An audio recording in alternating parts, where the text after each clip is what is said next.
오늘 말씀 제목은 침례를 받는 이유 이렇게 읽었고요. 본문 말씀은 마태복음 3장 14절부터 16절까지 한번 우리가 본문으로 잡고 읽어보도록 하겠습니다.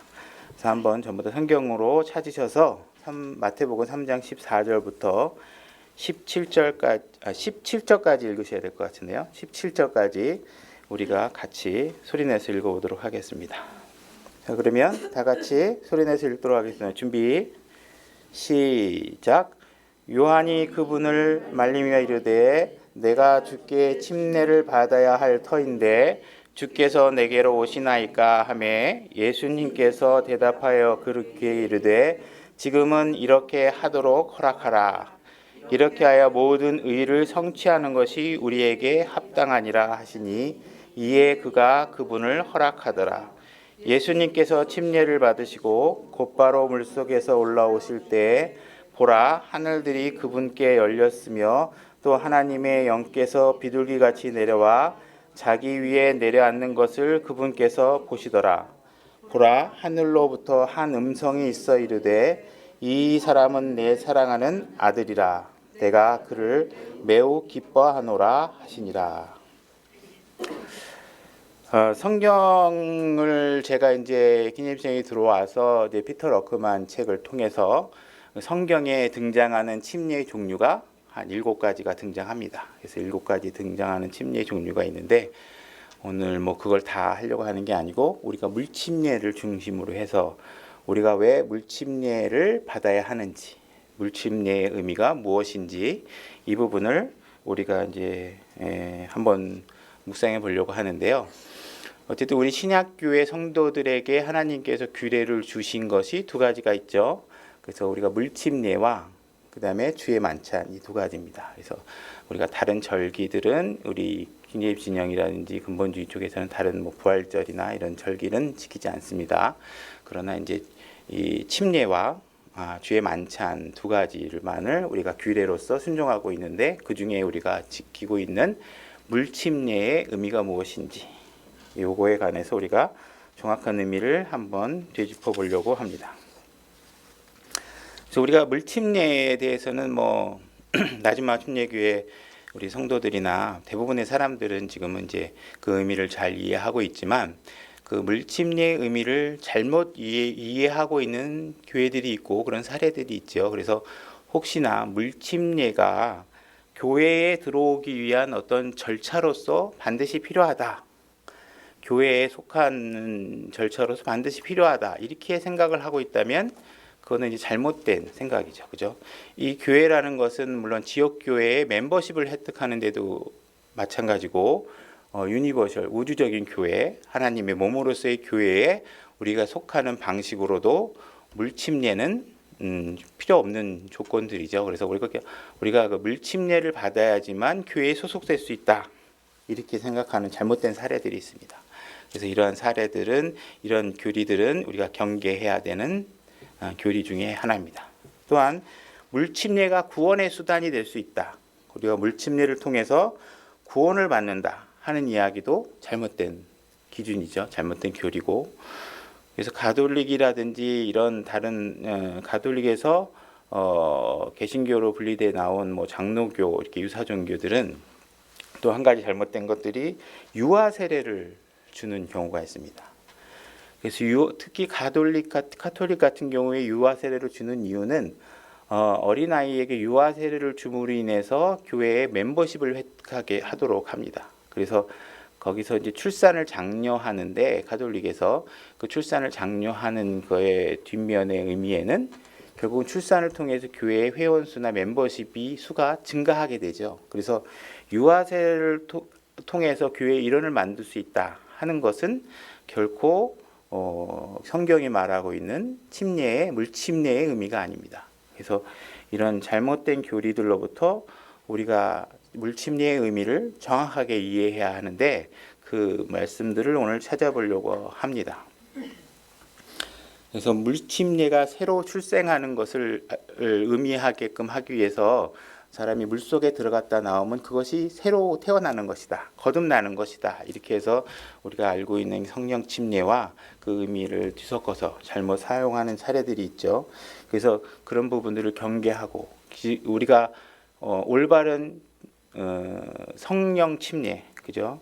우리가 성령 침례 이거와 물 침례는 정확하게 다른 것이고, 우리가 회개하고 성령 침례를 받아서 이미 교회 회원이 되고 예수 그리스도를 받아들이고 그러면 그분 앞에 우리가 자백한 뒤에 물 침례에 순종하는 것이 정확한 교리적인 순서가 되는 것입니다. 그래서 이 순서들을 여러분들이 잘 이해를 하지 않고, 만약에 구원을 받기 위해서 물침례라는 것이 반드시 필요하다는 믿음이 1%라도 여러분 마음속에 있다면 여러분들은 지옥을 향하는 믿음을 갖고 있는 것입니다. 여러분들의 구원이 100% 예수 그리스도에 의해서 이루어지지 않았다면 그 믿음은 잘못된 믿음입니다. 여러분들의 구원은 오직 예수 그리스도의 피값으로 인해서 온전히 값없이 이루어진 것이지, 여러분들이 어떤 행위나 여러분들의 수고나 여러분들의 노력에 의해서 여러분들이 구원이 완성이 되었다라는 사실을 단 1%라도 섞으면 그것은 여러분들의 구원은 완성되어 있지 않은 것입니다. 그래서 여러분들의 구원이 물침례와 의미를 뒤섞지 않도록 여러분들이 하셔야 됩니다. 우리 로마서 10장 9절 한번 찾아보도록 하겠습니다. 로마서 10장 9절 제가 읽겠습니다. 네가 만일 내 입으로 주 예수님을 시인하고 예수님께서 그분을 죽은 자들로부터 살리신 것을 내 마음속으로 믿으면 구원을 받으리라. 여러분들의 구원은 마음속으로 예수 그리스도의 죽음과 부활을 믿는 것으로, 그 믿음으로만 온전하게 구원이 이루어져야 됩니다. 예수 그리스도의 공로로 여러분들이 구원을 받으신 것입니다. 여러분들이 어떤 수고나 이런 것들이 어떠한 부분이라도 1%라도 섞여 있다면 그 구원은 완전하게 이루어지는 구원이 아니기 때문에 조심하셔야 됩니다.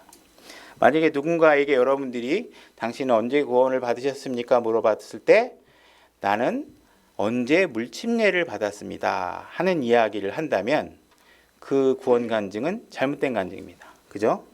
만약에 여러분들이 어느 목사님에 의해서 여러분들이 물속으로 들어갔다 나온 날이 여러분들의 기준의 구원의 기준이 된다면 그것은 온전한 믿음을 가지고 있는 것이 아닙니다. 그죠?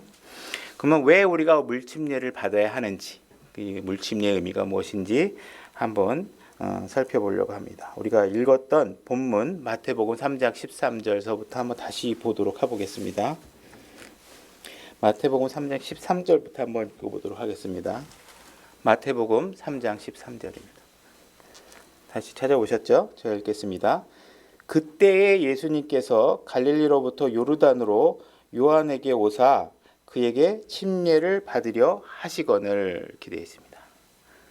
자, 예수님께서 요르단, 개역 성경에서는 요단강, 우리가 많이 잘 알려진 익숙한 용어는 요단강이죠. 요단강에 오셔서 침례인 요한에게 침례를 받으려고 하시는 겁니다. 자, 우리는 이 한 구절을 통해서 우리가 알 수 있는 것은, 우리가 침례를 받는 이유는 죄의 문제 때문에 받는 것이 아닙니다. 죄를 제거하기 위해서 침례를 받는 것이 아니라는 것을 아셔야 됩니다. 예수님은 죄와 무관하신 분이고 이 죄와 무관한 예수님께서 지금 침례를 받으시려고 하는 것입니다. 그럼 적어도 이 침례는 죄인들이 죄를 씻기 위해서 반드시 받는 것이라고 말할 수 없게 되는 것이죠. 그죠? 죄를 제거해야 되는 그런 조건에 해당되는 것이 아니라는 것을 이 문장을 통해서 우리는 알 수 있습니다. 14절, 요한이 그분을 말림에 이르되 내가 주께 침례를 받아야 할 터인데 주께서 내게로 오시나이까 하매, 예수님은 요한보다 훨씬 크신 자죠. 그래서 그분이 침례인 요한에게 와서 나에게 침례를 주라고 얘기했을 때, 침례를 받고자 한다고 얘기했을 때 요한은 뒷걸음질 쳤을 것이 당연한 것이고 자연스러운 반응이라고 볼 수 있습니다. 자, 15절, 예수님께서 대답하여 그에게 이르시되 지금은 그렇게 되도록 허락하라. 이렇게 하여 모든 의를 성취하는 것이 우리에게 합당하니라 하시니, 이에 그가 그분을 허락하더라. 예수님의 대답은 침례를 내가 나에게 줘라. 이것이 합당한 일이다. 이렇게 얘기를 하고 있는 것입니다. 그죠? 예수님께서 이 땅에 오셔서 그리스도의 십자가를 향해서 온전히 하나님 아버지의 뜻을 수행하고자 모든 발걸음을 행하고 계시는 가운데 있습니다. 그래서 그분이 침례를 받고자 하는 그것은 합당한 일이기 때문에 받는 것입니다. 그죠?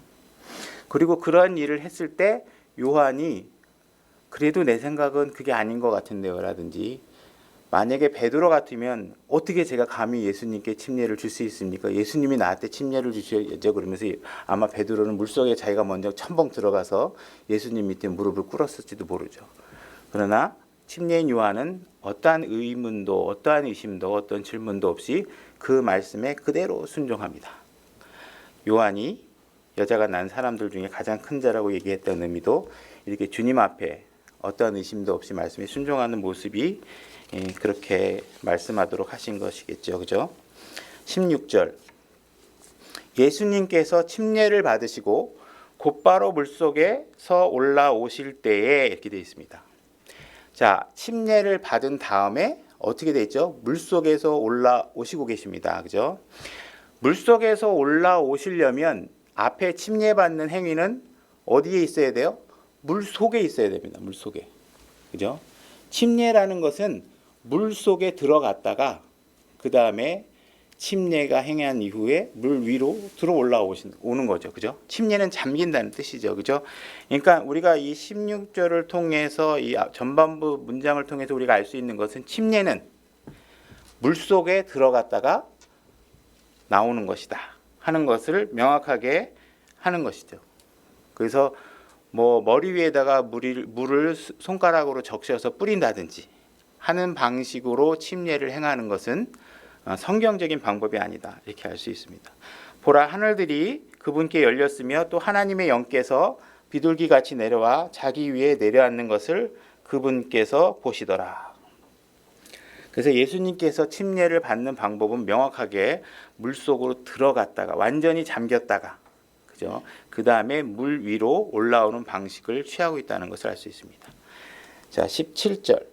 보라, 하늘로부터 한 음성이 있어 이르시되 이 사람은 내 사랑하는 아들이라 내가 그를 매우 기뻐하노라 하시죠. 그래서 우리가 지금 읽은 몇 구절을 통해서 우리가 배운 교훈을 몇 가지를 정리를 해보면, 첫 번째, 물침례는 구원을 위해서 우리가 받는 것이 아니다. 예수님은 구원을 위해서 이 침례를 받은 것이 아닙니다. 그죠? 그 다음에 물침례는 반드시 물속에 푹 들어갔다가 나오는 방식으로 해야 된다. 그죠? 머리에다 물을 뿌린다든지 바가지로 머리에다가 물을 붓는다든지 하는 방식으로 하지 않으셨다. 그래서 침례하는 방식이 어떤 방식인지를 알 수 있고, 물침례를 받는 이유는 그것이 하나님 아버지 앞에 합당한 일이기 때문에 받는 것이다. 그죠? 그 다음에 예수님께서 침례를 받으심으로 인해서 하늘에 계신 하나님께서 매우 기뻐하셨다 하는 것을 알 수 있습니다. 그죠? 그래서 우리가 침례를 받아야 되는 이유를 정리하면 결국은 우리는 예수 그리스도가 우리에게 보여주신 본을 따라 우리가 그분이 행한 행위를 순종하는 마음으로 하나님께 이것이 합당한 일이기 때문에, 하늘에 계신 아버지께서 기뻐하시는 일이기 때문에 우리가 물침례에 순종하는 것이다 이렇게 아실 수가 있는 것이죠. 그 의미를. 그래서 우리가 주님을 그러면 기쁘게 할 것인가 안 할 것인가에 관한 문제다. 그죠? 구원과는 상관없다. 구원은 그 이전에 여러분들이 마음으로 믿으면 이루어지는 것입니다. 그러나 그것을 순종하는 문제는 하나님께서 기뻐하시는 일이기 때문에 우리가 순종해야 되는데, 과연 우리가 주님을 기쁘게 할 것인가 말 것인가에 관한 문제로 우리에게 남겨져 있는 문제다. 그리고 주님을 기쁘게 하기 위해서 우리가 해야 되는 순종이라면 그분이 제시하고 보여주시는 방법 그대로 우리가 순종을 해야지, 우리가 어떤 종교적인 의미를 부여해서 상징적인 방식으로 성경이 제시하고 있지 않은 방식으로 행하는 것은 우리가 적어도 킹제임스 성경을 적어도 영어 성경이 아니라 성경 자체를, 하나님이 기록하신 말씀을 최종 권위로서 우리가 믿고 있는 성경 신자의 입장에서 그것을 올바로 순종하지 않는 것은 잘못이다. 이렇게 이해를 하시면 될 것 같습니다. 그죠? 그래서 우리는 하나님이 제시한 방법대로 하는 것이 안전하고, 그죠? 여러분들에게 유익이 있는 것이죠. 그래서 우리가 뭐 물을 뿌리는 방식이라든지 바가지를, 유럽 같은 데 돌아다니다 보면 그 가톨릭 성화들 보면요, 예수님이 이렇게 있고 침례인 요한이 바가지 이렇게 들고 있는 그림도 있고 막 그러더라고요. 성경적인 내용과는 전혀 다르죠. 그죠? 자, 그 마태복음 3장에 1절로 다시 가보도록 하겠습니다. 그러면 예수님께서 침례인 요한에게 제일 처음으로 침례를 받으신 분은 아닙니다. 그죠? 이미 침례인 요한은 예수님이 등장하기 이전에 이스라엘 백성을 향해서 침례를 향하고 있었죠. 3장 1절부터 또 한번 제가 읽어보도록 하겠습니다.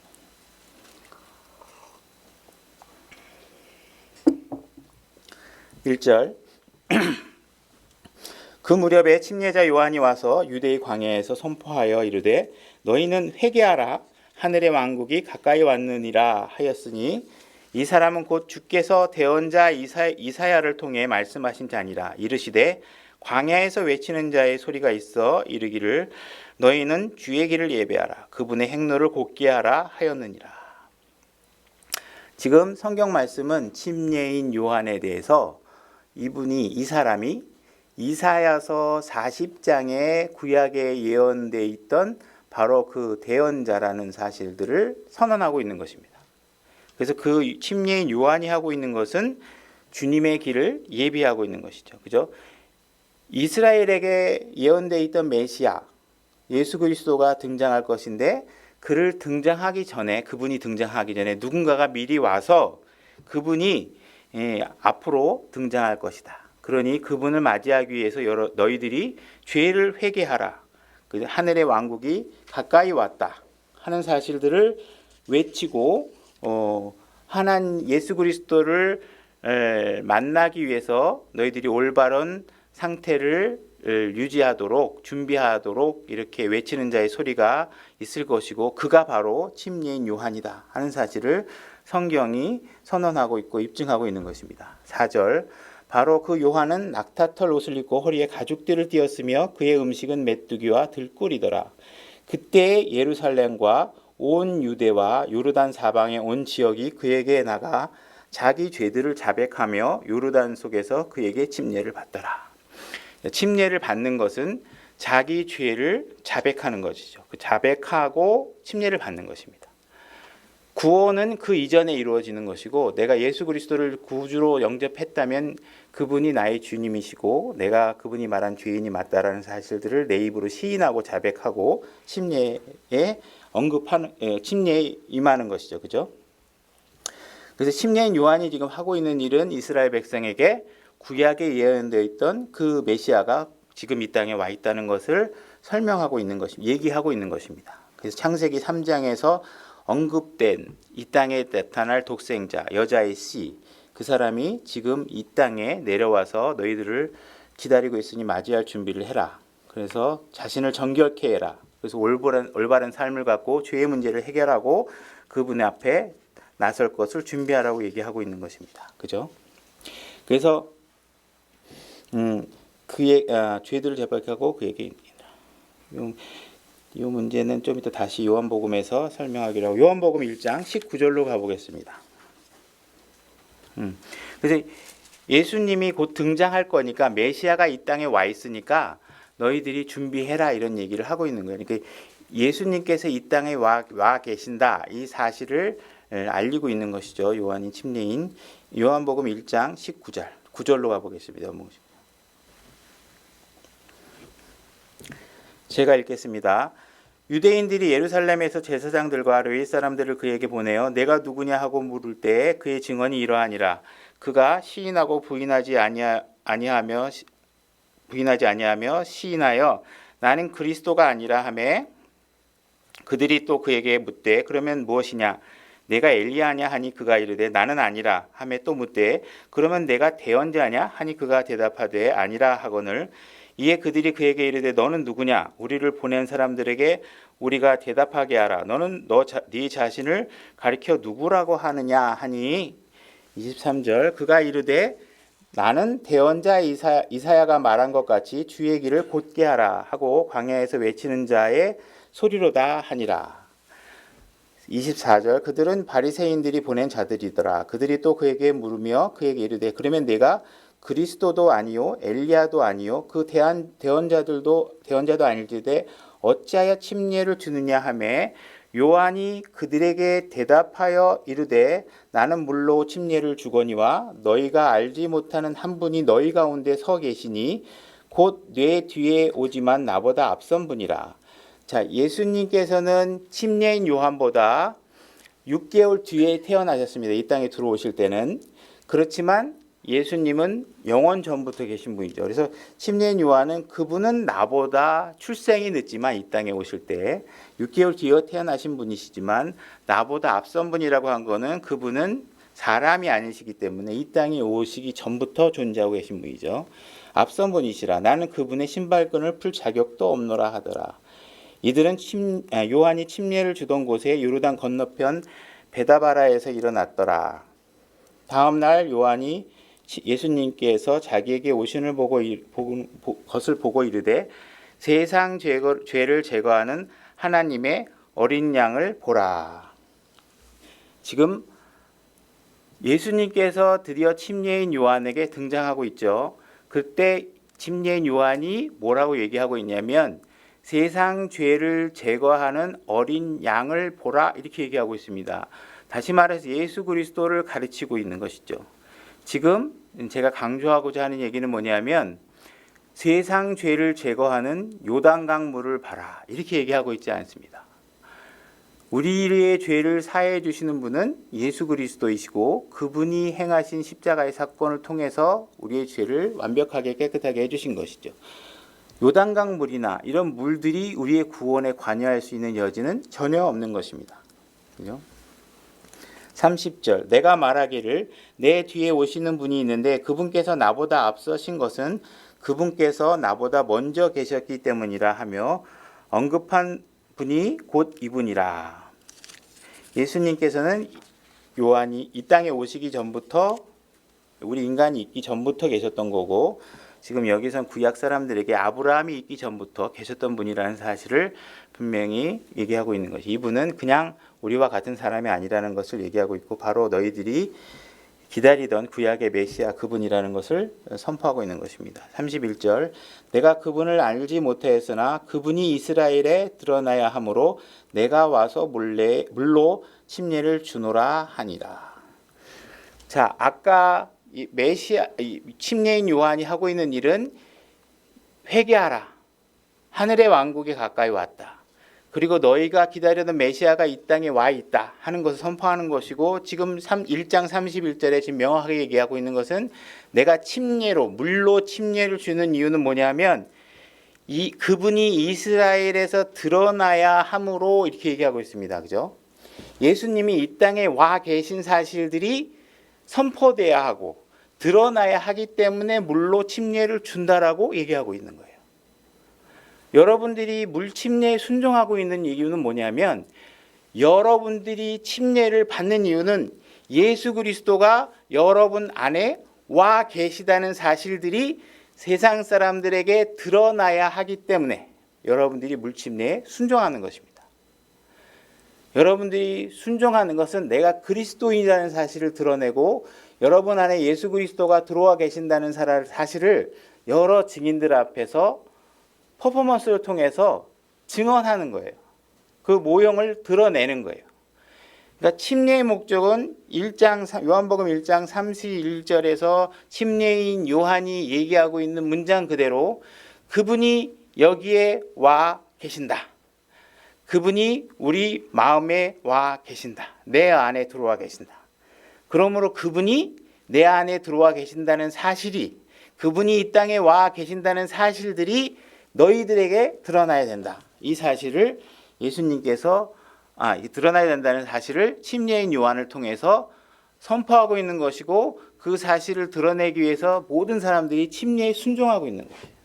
그러니까 오늘날 우리가 신약교회에서 물침례에 순종해야 되는 이유는 뭐냐면 이러한 내 안에 계신 예수 그리스도를 간증으로 드러내는 일이다. 구원은 그 이전에 이루어지는 겁니다. 그 이전에 이루어지는 것이고 구원과는 전혀 상관이 없으되 여러분들이 구원받았다면 드디어 예수님께서 내 안에 들어와 계신다면 그 사실을 알려야 하는 행위로서 침례를 받는 겁니다. 그죠?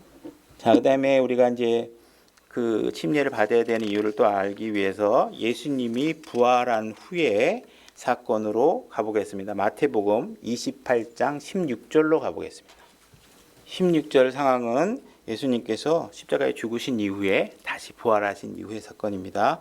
제가 읽겠습니다. 그 뒤에 11 제자가 갈릴리에 가서 예수님께서 자기들에게 정해주신 산에 들어가 그분을 보고 그분께 경배하였으나 의심하는 자도 있더라. 예수님이 이게 진짜 예수님이 돌아가셨는데 살아오신 게 맞아 이렇게 의심하고 있다는 얘기입니다. 18절 예수님께서 그들에게 오셔서 말씀하여 이르되 하늘과 땅에 있는 모든 권능이 내게 주어졌느니라.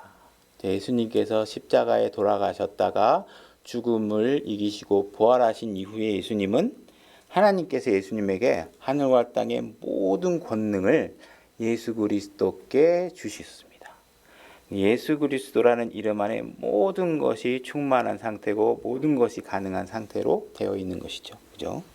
19절 그러므로 너희는 가서 모든 민족들을 가르치고 아버지와 아들과 성령의 이름으로 그들에게 침례를 주며 무엇이든지 내가 너희에게 명한 모든 것을 그들에게 가르쳐 지키게 하라. 보라, 내가 이 세상의 끝까지 항상 너희와 함께 있느니라 하시니라. 아멘. 이렇게 되어 있죠. 자, 침례의 목적이 무엇인지 또 이야기를 하라면 근본적인 목적은 뭐냐면 예수님께서 그렇게 하라고 명령하셨기 때문에 그렇습니다. 그죠? 우리의 올바른 자세는 항상 주님의 말씀과 명령에 그대로 순종하는 것입니다. 그죠? 예수님께서 분명히 제자들에게 너희는 모든 민족들을 가르치고, 그죠? 그들이 구원을 받았다면 아버지와 아들과 성령의 이름으로 그들에게 침례를 주라고 얘기했습니다. 여기서 얘기하는 침례는 물침례입니다. 물침례를 주라고 얘기하고 있는 것이죠. 그러면 그들이 주는 침례에 순종해서 우리가 침례를 받는 것은 그리스도인이 행해야 될 순종의 사항들이겠죠. 그죠? 그러니까 우리가 그리스도인임에도 불구하고 하나님이 뭐라고 얘기했는지 별로 나는 신경을 쓰지 않겠다.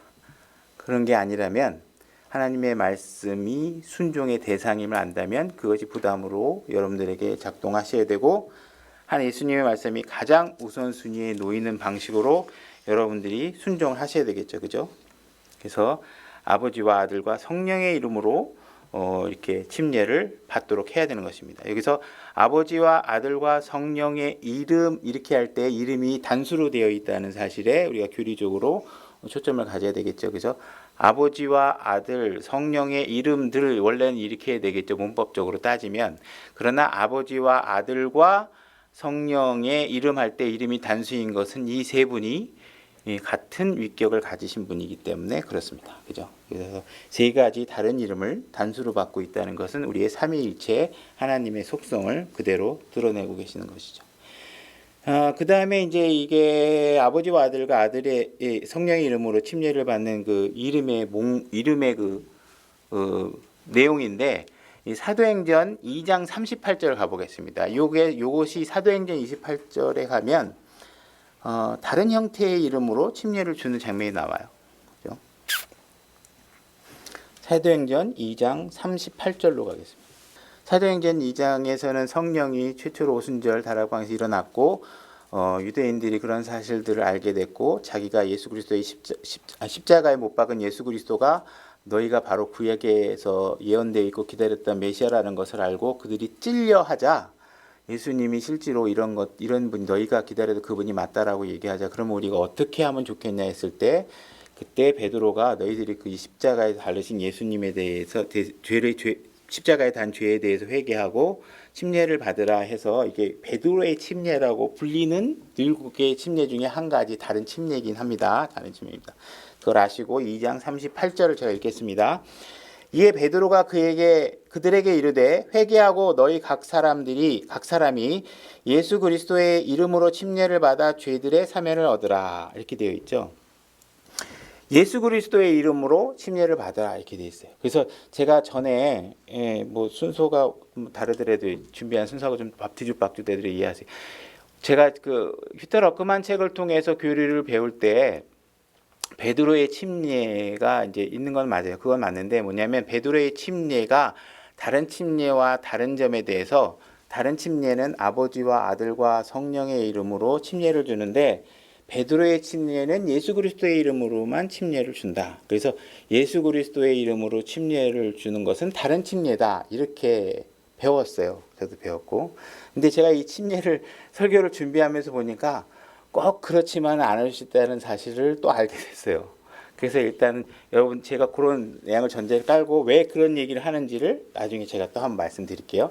그래서 이렇게 베드로의 그래서 예수 그리스도의 이름으로 침례를 줘도 문제가 없는 게 아닌가 하는 이런 상황에 제가 이제 봉착돼 있습니다. 그래서 그것이 좀 달라질 개연성이 굉장히 높아졌어요. 제가 며칠 묵상하다가 이게 맞을 것 같다. 이게 이렇게 베드로의 이름으로 침례를 줘야 될 것 같다.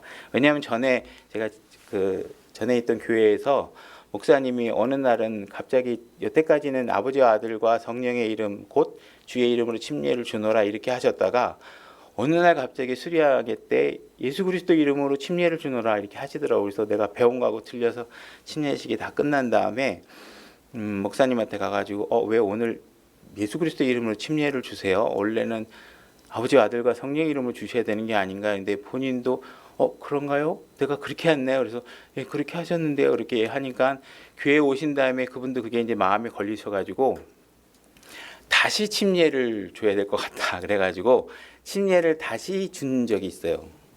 그래서 나도 그게 잘못된 거라고 그 당시에 너무 확고하게 생각했는데 상관없을 수도 있겠구나 하는 사실에 제가 좀 도달하게 됐어요. 그래서 그 사실을 제가 전제를 깔고 말씀드릴게요. 그 다음에 여기 침례를 주는 것 중에 보면 침례를 받아 죄들의 사면을 얻으라 이렇게 우리말로 번역이 되어 있는데요. 이게 영어로 보면 baptized 한 다음에 for the remission of sins 그래가지고 죄들의 사면을 위해서 침례를 받으라 이런 영어 문장으로 되어 있어요. 그래서 이게 이렇게 번역을 해도 되는 문제지만 교리적인 입장에서 보면 명확하려면 우리가 침례를 받는 이유가 죄들의 사면을 받기 위해서 받는 게 아니라 이 사람들은 이미 죄들의 사면을 받았어요. 그래서 이미 하나님께서 죄를 사면해 주신 거에 대해서 그 사면해 준 거에 대해서 우리가 감사하고 순종하는 마음으로 침례를 받는 게 교리적인 순서에 맞아요. 그러니까 이게 사실은 죄들의 사면을 받은 것에 대해서 죄들의 사면을 받은 거에 관해서 너희가 침례를 받아라 하는 내용으로 이해를 하시는 게 교리적으로 맞습니다. 그래서 절대로 물침례를 받는 것이 죄들의 사면을 위해서 받으면 안 돼요. 그건 죄들의 사면을 위해서 받을 수 없거든요. 그러니까 그렇게 이해를 하시면 됩니다. 번역에 제가 한국말을 잘못 이해한 건지 어떤 건지 모르겠고 어떤 취지의 뉘앙스는 그렇게 이해를 하셔야 돼요. 그래서 침례를 받는 것은 항상 죄를 사면을 받은 다음에 하나님이 나의 죄를 사해 주셨구나. 그죠? 그러니까 그거에 대해서 내가 순종해야지 이렇게 하는 겁니다. 제가 시간이 너무 늘어지는 것 같아서 사실 내용을 뺐는데 지금 설명하다가 제가 필요해서 얘기를 하는 건데 누가복음에 가면 그 문둥병 환자가 그 고침을 받아요. 예수님한테. 그래서 예수님이 뭐라 그러냐면 병을 고친 다음에 제사장들에게 가서 내가 예물을 드리라고 보여주고 예물을 드리라고 해요. 이 문둥병이 고쳐진 거에 대해서. 그래서 그 사건 순서가 어떻게 되냐면 예수님께서 문둥병은 죄의 상징입니다. 병 중에 인간의 죄를 상징하는 병이에요. 그래서 이 문둥병 환자의 문둥병을 치료해 주신 다음에 제사장한테 가서 그거에 대해서 감사 헌물을 드리고 제사장한테 보여주라고 얘기를 해요. 이 순서가 굉장히 중요해요. 이미 죄는 사해진 다음에 그 다음에 나머지 것들을 순종해서 하는 겁니다. 만약에 여러분들이 제사장한테 헌물을 갖다 줬더니 병이 고쳐졌다. 이러면 이게 은사주의로 갈 수도 있고 구원의 문제가 다른 방향으로 교리가 나와요. 그래서 항상 죄의 문제는 은혜와 긍휼로 아무 대가 없이 거저 받으시는 거예요. 이미 여러분들이 죄를 사해 주신 다음에 하나님께 감사해서 거기에 순종하면서 제사장에 보이도록 하고 있습니다. 그러니까 항상 침례는 구원과 상관이 없어요. 죄의 사명과 상관이 없습니다. 그것이 이루어진 뒤에 받는 것이 침례입니다. 그죠? 그래서 사도행전 2장 41절로 가서 그때 그의 말을 기쁘게 받아들인 자들이 침례를 받음에 바로 그날에 3,000원 가량이 그들에게 더해지더라. 요 3,000원 가량이 더해진다는 요 내용 때문에 흥미를 가지고 구약의 사건을 찾아보는 경우가 있어요. 이게 뭐냐면 출애굽기 당시에 모세가 시내산에 올라갔다가 내려왔더니 백성들이 황소를 만들고 우상을 섬기는 일을 해요. 그래서 모세가 매우 진노한 다음에 레위 사람들에게 하나님의 편 사람과 아닌 사람을 구분하게 하고 칼로 쳐서 사람을 죽여버립니다. 그 우상을 섬겼던 사람은. 그때 죽은 사람 숫자가 3,000명이에요. 그래서 그것과 이것을 같이 연결해서 말하시는 분은 있는데 아직까지 제가 영적으로 숫자는 같은데 교리적으로 어떻게 갖다 붙여야 되는지는 제가 잘 모르겠어요. 이거는 왜냐하면 지금 시내산에 들어간 상황은 이미 출애굽을 해서 시내산에 들어간 거는 구원을 받은 거거든요. 여기는 구원의 목전에서 지금 벌어진 구원을 그러니까 홍해를 건넌 사람 숫자를 얘기하고 예를 들어서 구약에 얘기하면 지금 구약에 그 3,000명이 죽은 건 홍해를 건넌 이후에 죄를 지어서 죽은 상황을 얘기하는 거라서 교리적으로 제가 잘 매칭을 못 시키겠어요. 그래서 숫자는 같지만 아직까지 제가 이 의미를 연결하기에는 제가 역부족이고 아직 잘 발견을 못해서 여러분들에게 아직까지 제가 그 의미를 제시하지는 못하겠습니다. 단지 숫자만 같다. 현재로서는 다른 의미는 제가 아직 정확하게 발견을 못하겠다. 이렇게 말씀드리고요. 그 다음에 고넬료 사건으로 가보겠습니다. 사도행전 10장 34절로 가보겠습니다. 조금 서둘러야 되겠네요. 그래서 이제 그분이 이런 걸 설명하는 분들은 이날 죽은 3,000명을 하나님께서 이때 혼으로 채우셨다는데 그 혼과 그 혼이 같은 혼도 아닌 것 같고 그렇게 얘기하기에는 조금 아직 제가 설득이 안 돼요. 그래서 제가 말씀드린 겁니다. 10장 34절. 자, 고넬료의 집안에 가서 고넬료는 이방인이죠. 이방인에게 가족에게 베드로가 복음을 선포하고 있는 장면입니다. 34절. 이에 베드로가 입을 열어 말하되 내가 진실로 하나님은 사람들의 외모를 중시하지 아니하고 모든 민족 중에서 자신을 두려워하며 의를 행하는 사람을 받아주시는 줄을 깨달았도다 하고 이방인들에게 43절까지 쭉 예수님이 어떤 분이셨고 복음에 관한 얘기를 이제 전합니다. 이 가족들에게. 43절로 넘어갈게요. 43절. 그분에 대하여 모든 대언자들도 증언하되 누구든지 그분을 믿는 자는 그분의 이름으로 말미암아 죄들의 사면을 받으리라 하느니라. 베드로가 아직 이 말을 할 때 성령님께서 말씀을 들은 모든 사람 위에 임함에 이렇게 돼 있죠. 자, 복음을 전했고 사람들이 그 말씀을 듣고 죄의 회개를 했고 그런 것들을 예수님을 받아들이고 마음의 변화가 일어난 겁니다. 그죠? 구원이라는 것은 1단계, 2단계, 3단계 여러분들이 시각적으로 인지할 수 있는 무슨 프로세스를 거쳐서 막 일어나는 게 아니라 순식간에 일어나는 겁니다. 구원은 마음속에. 우리가 설명은 1단계, 2단계, 3단계 뭐 이렇게 여러분들이 죄를 자백하고 회개하고 예수 그리스도를 믿고 믿은 다음에 여러분들이 주님 앞에 무릎 꿇고 자백한 다음에 뭐 이렇게 얘기하지만 이런 과정은 순식간에 일어나요. 그래서 그렇게 말을 마치고 있는데 성령님께서 임하고 있는 겁니다. 요거는 성령 침례죠. 그래서 성령 침례가 이루어지고 있는 것입니다. 성령 침례. 요게 성령 침례가 이루어지면 바로 여러분들은 구원을 받은 겁니다. 자, 45절. 할례자들에게 속한 자들과 믿은 자들과 베드로와 함께 온 자들이 이방인들 위해 성령님을 선물로 부어주시는 것으로 인해 다 놀라니 이는 이방인들이 타원어로 말하며 하나님을 크게 높이는 것을 그들이 들었다 하기 때문에 이에 베드로가 응답하여 이들이 우리와 마찬가지 성령님을 받았으니 자 이들이 성령님을 받았죠. 그래서 이들이 예수님에게 하나님께 손을 딱 내밀자 예수님께 내밀자 예수님이 성령으로 하나님이 성령으로 응답하셔서 성령 침례가 이루어지면 구원 딱 끝난 겁니다. 그죠? 그래서 이들이 성령을 받았다는 얘기는 구원을 받았다는 얘기고 그래서 구원을 받았으니 누가 물을 금하여 이들이 침례를 받지 못하게 하겠느냐 하고 그들에게 명령하여 주의 이름으로 침례를 받게 하니라 이렇게 돼 있죠.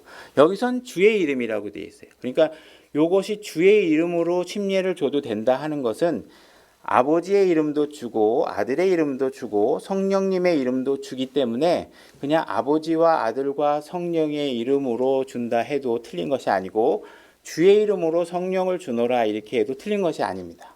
그러니까는 여기까지의 교리는 문제없이 저도 이해하고 있었고, 단지 러크만의 교리서를 보고 제가 예수님의 이름으로 주는 것은 다른 것이다 이렇게 생각을 했는데, 예수님의 이름으로 주는 것도 문제가 없을 것 같다라는 거 제가 다시 얘기하고, 또 잠깐 기다리세요. 왜 그 얘기를 하는지. 주의 이름으로 침례를 받으니라. 그때 그들이 그에게 며칠 동안 머물 것을 청하니라. 자, 그래서 이제 구원을 받았다면 예수님이 명령했잖아요. 가르친 다음에 물로 침례를 주라고. 그래서 그 말씀에 순종하고 있는 거예요. 그러니까 그리스도인이라면 침례를 받는 것은 구원과 상관은 없지만 주님의 명령이기 때문에 순종하고 있는 것을 보게 되는 것입니다. 그래서 그러고 나서 구원을 받았으면 그들이 아직 갓 태어난 어린아이이기 때문에 이들에게 이유식을 제공하기 위해서 머물러서 그들의 신앙 성장을 돕고 있는 것을 보게 되는 것입니다. 그죠?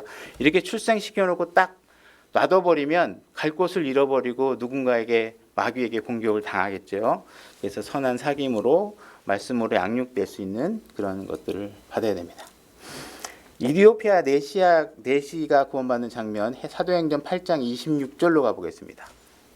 자, 여기서 제가 읽겠습니다. 주의 천사가 빌립에게 말하여 이르되, 이렇게 돼 있죠.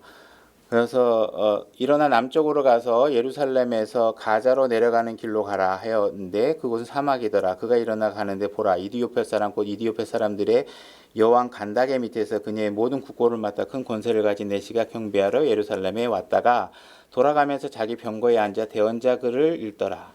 자, 이디오피아에서 온 내시라는 내시 사람이 이제 돌아가는 길에 이사야서를 읽고 있는 것입니다. 이것을 알고 있는 하나님께서, 그죠? 이미 이디오피아 내시는 빌립이 가기 전에 성경을 통해서 하나님 말씀을 찾고 있고 구원받을 준비가 되어 있는 것이죠, 그죠? 그래서 빌립에게 천사가 나타나서 저 사람에게 가라 이렇게 얘기합니다, 그죠? 그러나 이제 여기서 이디오피아 내시를 구원하는 장면이 성령님이나 천사들을 통해서 어떤 명령을 주고 구원받을 사람에게 가도록 명령하고 있는 것을 보고 우리가 나에게도 하나님께서 이렇게 뭔가 신호를 줄 때까지 기다려야 되는 게 아닌가 이렇게 생각하시는 분이 있으면 그건 안 되는 것입니다. 여러분들은 이미 기록된 성경이 있기 때문에 여러분들은 때를 얻든지 못 얻든지 항상 가서 주님의 복음을 전하면 되는 것입니다. 그러니까 누군가가 천사가 저 사람을 구하도록 말을 해줄 때까지 기다려야지 이렇게 하실 필요는 없다는 것입니다. 그래서 이렇게 가서 복음을 전하면 되는데 꼭 특별한 경우가 없다고 얘기할 수는 없지만 우리가 그러한 징조나 표식이 없더라도 하나님을 찾는 자에게 우리가 가서 하나님의 말씀을 전하는 것은 그리스도인의 명령입니다. 그래서 하나님께서 이사야서 이제 이디오피아 내시가 53장의 글을 읽고 있었던 것 같아요. 그래서 그 기회를 놓치지 않고 빌립을 통해서 하나님께서 그에게 복음을 전하는 장면이 일어납니다. 그래서 이 내용을 좀 시간 관계상 생략을 하고 37절로 갈게요. 37절로 사도행전 8장 37절로 자 읽겠습니다. 빌립이 이르되 만일 그대가 마음을 다하여 믿으면 위에 36절부터 읽게요. 그들이 계속해서 길을 가다가 물의 이름에 내시가 이르되 보라 여기에 물이 있으니 무엇이 내가 침례받는 것을 방해하리요 하매 빌립이 이르되 내가 그대가 마음을 다하여 믿음을 받을 수 있느니라 이렇게 얘기하고 있죠. 지금 그 이전에 빌립이 복음을 전해서 이디오피아 내시는 예수 그리스도를 믿게 됐습니다. 그래서 이제 그러면 물을 보자마자 여기 물이 있으니까 이게 우리가 침례를 받자 그렇게 얘기를 하고 있는 겁니다. 그래서 빌립이 지금 그대가 마음을 다하여 믿으면 그래서 여러분들이 온 마음을 다해서 믿어야지만 구원이 이루어지는 걸 명확하게 문장에서 놓고 있는 것이죠. 그리고 사도행전 8장 37절은 여러분들이 그 구절을 지금 읽고 있다는 것은 복된 일인 것이고 여러분들이 영어 킹제임스 성경을 통해서 번역된 성경을 갖고 있기 때문에 그 구절을 보고 있는 것입니다. 개역 성경이나 다른 성경은 37절 옆에 가로 열고 없음 이렇게 하고 가로 닫고 이렇게 해서 없는 구절이에요. 통째로 아예 없는 구절입니다. 그래서 이디오피아 내시가 구원을 받은 것은 마음을 다해서 믿었기 때문에 구원을 받은 것입니다. 믿음은 100%의 순종과 믿음으로만 이루어집니다. 그죠? 하나님도 믿고 다른 것도 믿으면 그건 구원이 아닙니다. 오직 예수 그리스도를 통해서만 구원이 이루어집니다. 그래서 만약에 언제 구원을 받았는데 물침례를 받았다든지 이런 걸로 통해서 만약 구원을 얘기한다면 잘못된 것이죠. 그죠? 이미 마음을 당해서 믿으면 구원받은 것이고 이미 구원은 물침례, 물속에 들어가기 전에 이루어진 것입니다. 이디오피아 내시도 그 다음에 물침례에 순종하는 것이죠. 그죠? 그러니까는 침례라는 것은 항상 구원과는 상관없되 주님의 명령으로 우리가 순종하는 마음으로 하는 것이다. 자, 38절 그가 명령하여 병거를 멈추게 한 뒤에 빌립과 내시가 둘 다 물속으로 내려가 다시 그가 내시에게 침례를 주니라. 자, 물속으로 내려가니 그가 내시에게 침례를 주니라. 그들이 물속에서 나와 올라올 때, 그러니까는 침례는 물속에 이미 들어간 거예요. 그 다음에 물속에서 나오는 거니까 이디오피아 내시도 물속에 온몸이 잠기는 형태로 침례를 주는 겁니다. 그죠? 예수님이 받았던 침례의 모습과 동일하게 침례를 받는 것입니다. 그죠? 물속으로 침례를 행했고 그 다음에 물 위로 올라오는 겁니다. 주의 영께서 빌립을 채워가심으로 내시는 그를 더 이상 보지 못하더라. 내시가 기뻐하며 자기 길을 갔죠. 그죠? 자, 그래서 물침례의 방식을 다시 우리가 확인해 봤죠. 사도행전 19장 1절로 가보겠습니다. 아볼로가 고린도에 있는 동안 바울이 위 지방을 두루 다니고 에베소에 와 있는 얘기군요. 여기는 에베소에 이르러 어떤 제자를 만나 그들에게 이르되 너희가 믿은 이래로 성령님을 받은 적이 있느냐 하니 그들이 그에게 이르되 우리는 성령님이 계시다는 말을 들은 적이 없노라 하거늘 그가 그들에게 이르되 그러면 너희가 무슨 침례를 받았느냐 하니 그들이 이르되 요한의 침례라 하매.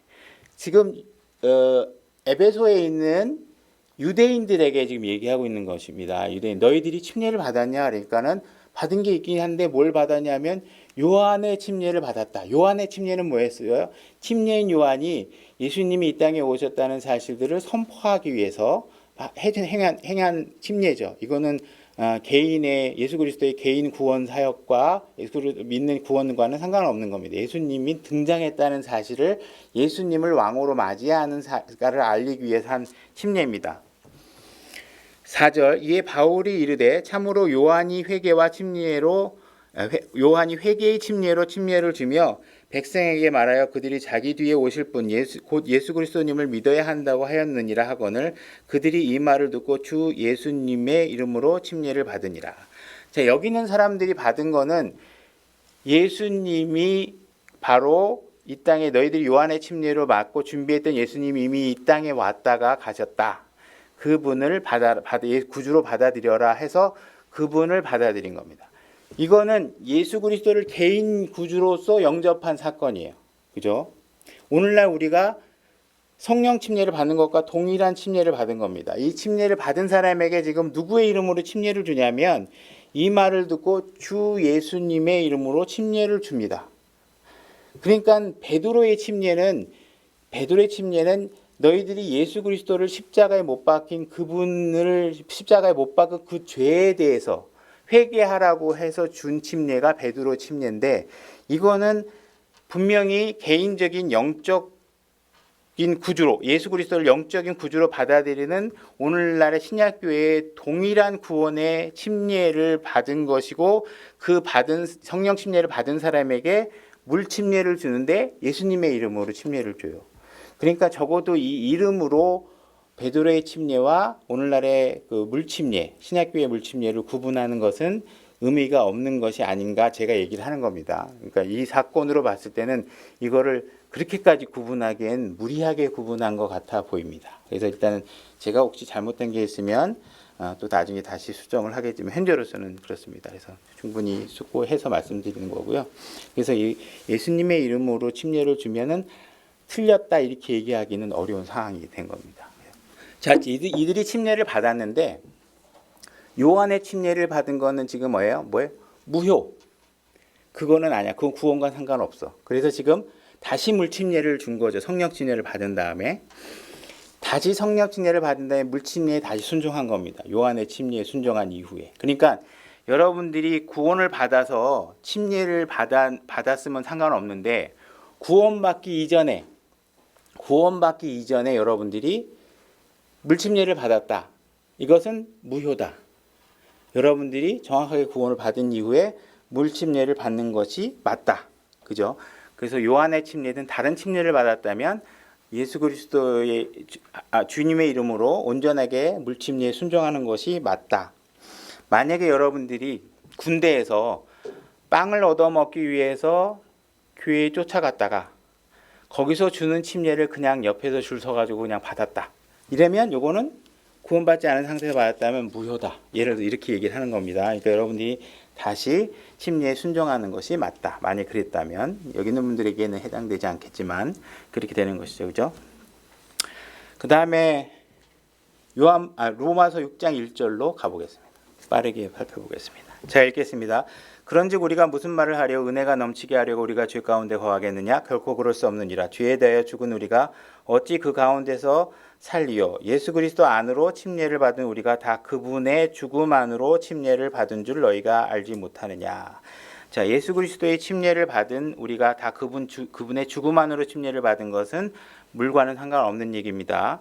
그 다음에 그러므로 4절 우리가 죽음 안으로 침례를 받아 그분과 묻혔나니 이렇게 돼 있죠. 여러분들이 묻히는 건 어떻게 하는 거냐면 땅을 파서 땅의 지표면 아래로 여러분들을 깔아놓고 그 위에 흙을 덮어야 묻히는 겁니다. 그죠? 여러분들을 땅 위에다 놓고 그 위에다 흙을 이렇게 손으로 뿌리는 건 묻히는 게 아닙니다. 그죠? 자, 묻혔나니 이것은 그리스도께서 아버지의 영광을 힘입어 죽은 자들로부터 일으켜진 것 같이 우리도 생명의 새로움 속에서 걷게 하려 함이라. 만일 우리가 그분의 죽음과 같은 모양으로 심겼으면 이렇게 돼 있죠. 플랜티드, 심겨. 여러분들의 씨를 땅에다 심으면 땅을 파서 땅 지표면 아래에 씨를 넣고 그 다음에 흙으로 덮어야 됩니다. 그죠? 그죠? 그러니까 묻혔다는 거, 심겼다는 거, 이건 다 무언가 일정 수면, 땅의 지표면 아래로 묻히는 것을 얘기하는 겁니다. 그죠? 우리가 이것을 알거니와 우리의 옛사람이 그분과 함께 십자가에 못 박힌 것은 죄의 몸을 멸하여 이제부터 우리는 죄를 섬기지 아니하려 함이니 죽은 자는 죄로부터 해방되었느니라. 이렇게 되어 있죠. 그래서 여러분들이 침례에 순종하는 것은 바로 우리가 예수 그리스도와 함께 죽었다가 다시 살아난 것을 여러분들이 상징적으로 보여주는 거예요. 그러니까 여러분들이 그걸 상징적으로 보여주려면 어떻게 해요? 예수님이 죽어서 땅에 묻힌 것 같이 여러분들은 물속에 잠기는 겁니다. 그러니까 묻혔다는 것과 동일하게 우리가 행위를 하려면 물속에 잠기는 거예요. 그죠? 그러니까 물을 뿌리는 방식으로 했다면 예수님이 흙을 뿌리는 방식으로 묻혔다는 것과 같은 거겠죠. 그죠? 우리가 예수님의 죽음의 모델을 그대로 침례를 통해 물침례를 통해서 그 행위를 순종으로 보여주는 것입니다. 그죠? 그러니까 우리가 물속으로 완벽하게 들어가는 것을 우리가 행동으로 함으로 인해서 이 침례라는 행위 속에 복음의 내용이 담겨 있게 되는 것입니다. 복음의 내용이. 그러니까 우리가 침례에 순종하는 것은 바로 그 침례 행위를 통해서 복음의 모형이 드러나도록 하는 거예요. 복음의 내용, 상징들이. 그죠? 그러니까 우리가 침례를 받는 것은 우리가 예수 그리스도 안으로 집어넣어져서 같이 예수 그리스도의 죽음 안에서 우리가 같이 우리 몸이 같이 죽었다는 사실들을 물침례의 형태로 그 내용을 복음의 메시지를 드러내는 것입니다. 그죠?